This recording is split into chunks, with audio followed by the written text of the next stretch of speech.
கல்யாண வீட்டில் தர வத்த குழம்பு என்னோட ஸ்டைலில் ஈஸியாக எப்படி செய்யலான்னு பார்க்கலாம் வாங்க. அதுக்கு ஒரு மிக்சி ஜாரில் 2 பெரிய வெங்காயம், 3 தக்காளி, 4-5 பல் பூண்டு வச்சு ரிப்பரில் வச்சு எடுத்துக்கோங்க.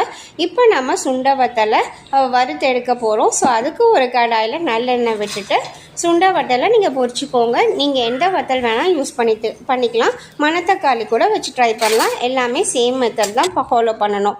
ஸோ வத்தல் பொரிஞ்சதுமே அதே கடாயில் கொஞ்சமாக கடுகு, சீரகம், வெந்தயம் பொரிஞ்சதுமே நம்ம அரைச்சி வச்சுருந்த வெங்காய தக்காளி விழுதியும் ஆட் பண்ணிவிட்டு அதுலேயே கொஞ்சம் கருவேப்பிலை, பெருங்காயத்தூள்லாம் போட்டுட்டு நம்ம கொஞ்சம் லைட்டாக வதக்கி விட்டதுக்கப்புறம் மஞ்சத்தூள் ஒரு 3 ஸ்பூன் வந்துட்டு குழம்பு மிளகாத்தூள் ஆட் பண்ணிக்கோங்க. சப்போஸ் உங்கள்கிட்ட குழம்பு மிளகாத்தூள் இல்லைன்னா நீங்கள் மிளகாத்தூள் கொஞ்சம், மல்லித்தூள் கொஞ்சம் ஆட் பண்ணிக்கோங்க.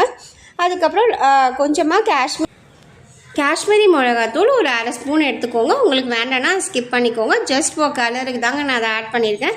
அதை ஆட் பண்ணி நல்லா வதக்கி விட்டதுமே நான் நெல்லிக்காய் சைஸ்க்கு கொஞ்சம் பெருசாக வந்துட்டு புளி எடுத்து தண்ணியில் போட்டு கொதிக்க வச்சுருக்கேங்க அடுப்பில்.